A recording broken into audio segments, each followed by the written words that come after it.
Today we will be continuing our alternate Future of the World series. And to start it off, well, the resurging Russia from Russia's collapse after World War III. Well, since today, they basically became able to just walk in to,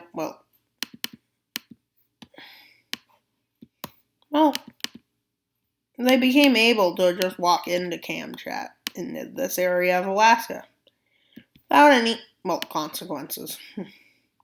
Greenland up there, decided, we don't have borders anymore. Well,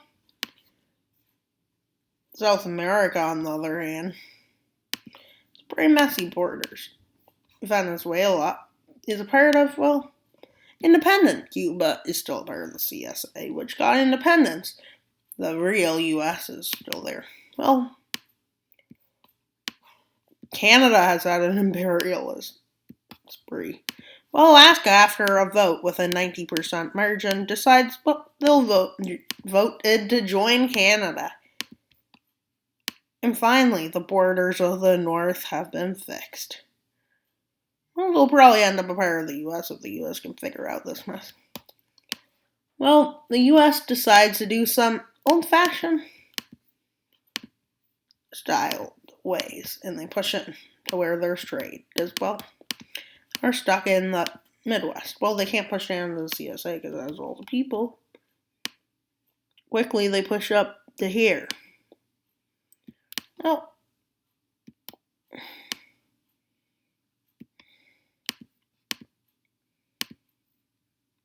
the Pacific states are regional. They push up into the Upper Peninsula. Well, and they push into here. Well, they annex it. Well, strength is coming.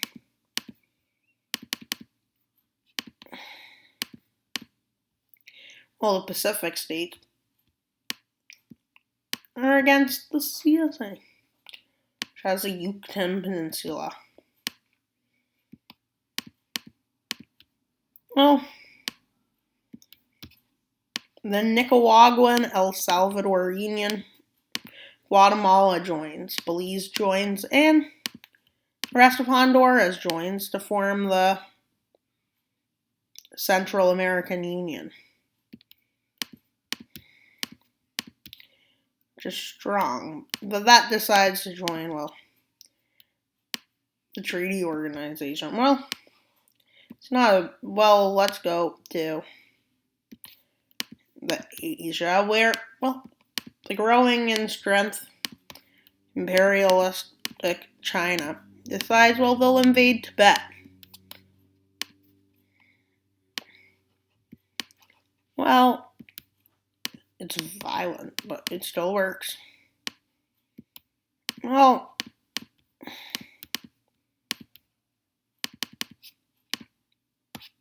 who wants to expand the East African Union, which somehow figures out how to get over its economic difficulties, which is great.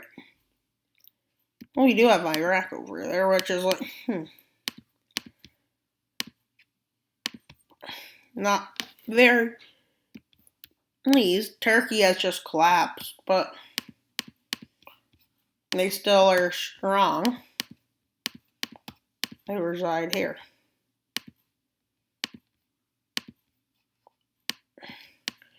Well, they decide to go to war with, Kurdistan. Which doesn't go as good as they hope. Well, they're held back well. Well, they manage to get to here. Then they decide they'll go this way. Since they're not having the best success, and they split it in two. And they manage to push up into the north. Pushing them to here. And eventually, half the army surrenders. Then they declare war on the Lur area. And they push down.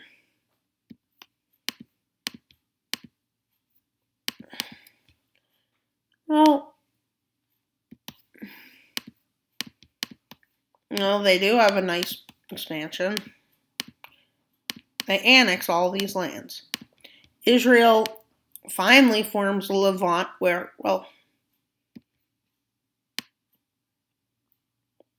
Jews and Arabs are created equally.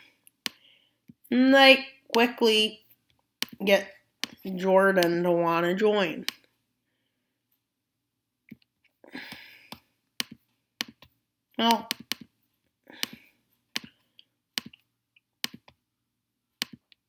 Well, the European Federation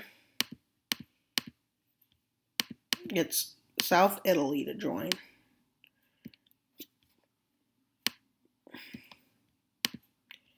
Followed by Spain and Portugal. Well, they're trying to unite Europe.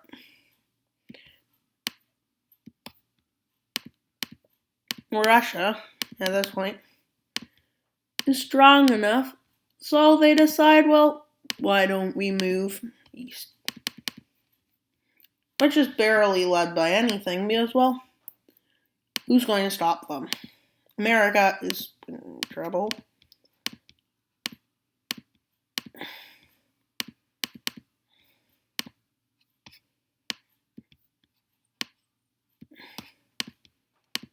Well, their goal at first is to... there is a lot of rebels that do rise up.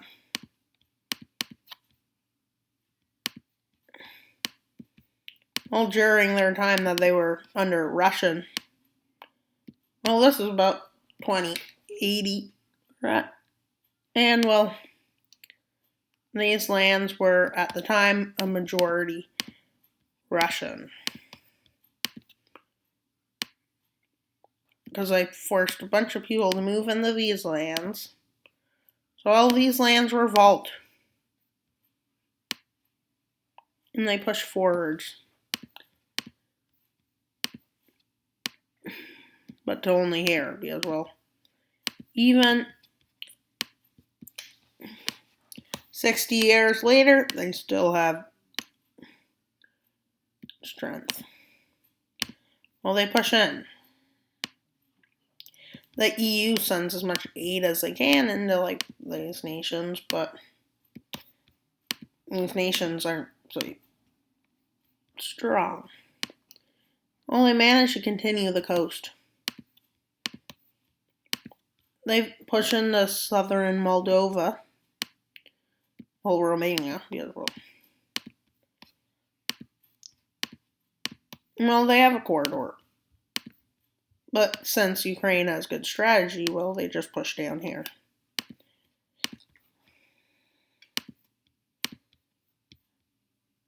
And these Russian forces,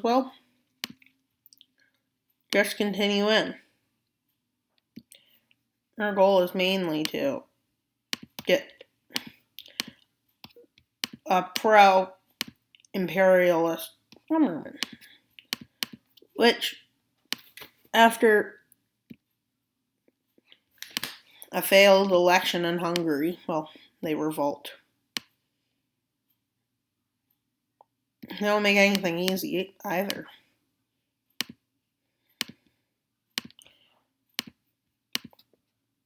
They start their revolt. They have a lot of support, too.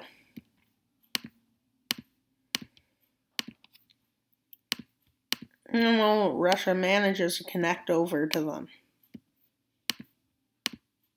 Poland sends some resources down there, which allows Russia to push in. Resurging Russia, too. Starting to take its strength.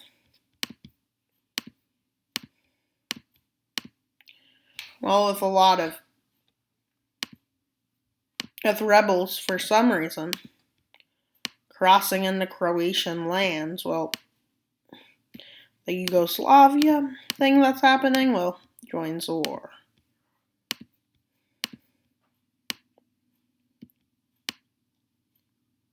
Well, the problem now begins to start. Well,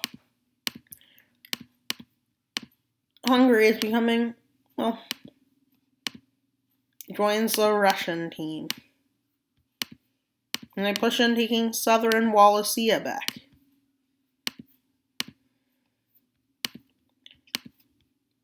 Which allows them to reconnect here. And they push into Poland first.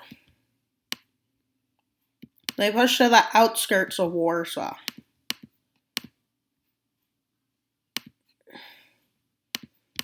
Out of a fear of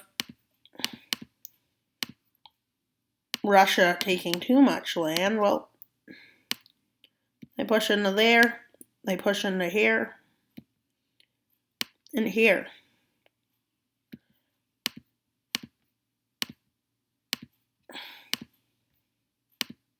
I guess this goes with, you can't trust your allies. Well, they push in, nonetheless.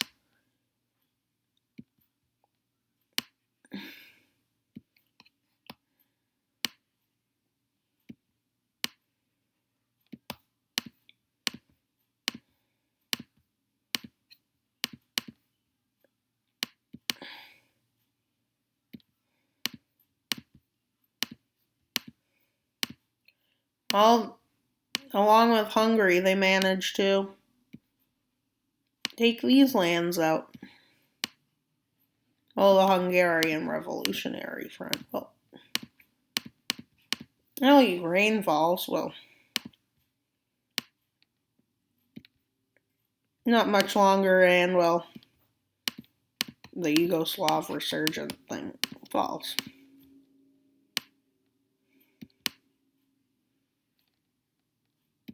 Well, they managed to meet up there. And they draw the peace here.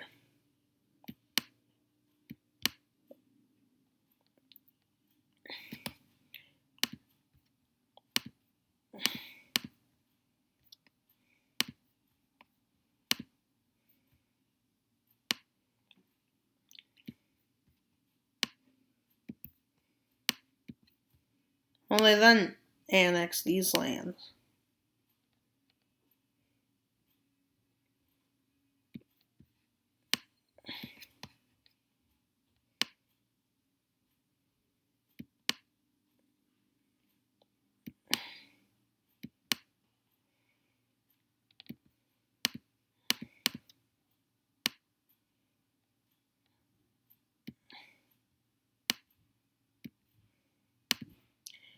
And well,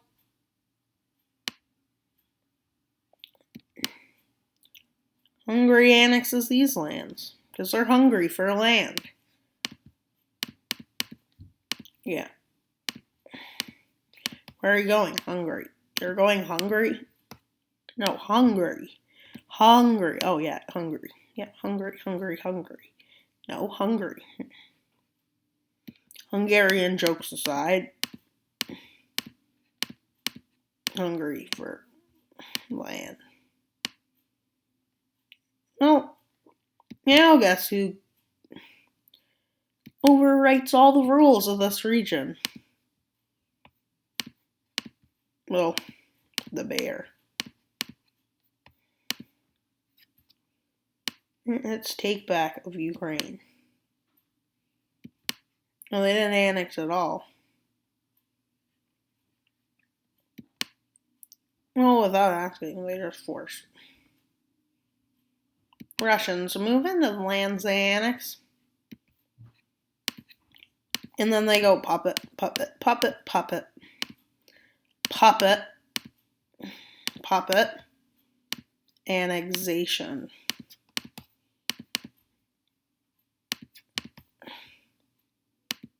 Oh, look at Russia. They're strong, and they got a new ally out of it.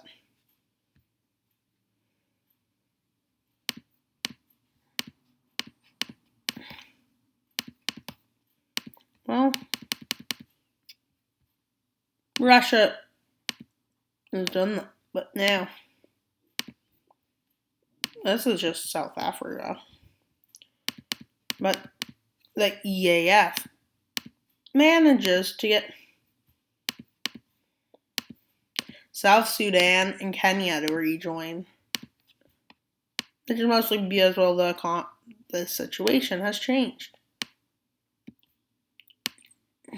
Well, the Ethiopia, well, just decides, well, we'll annex more land.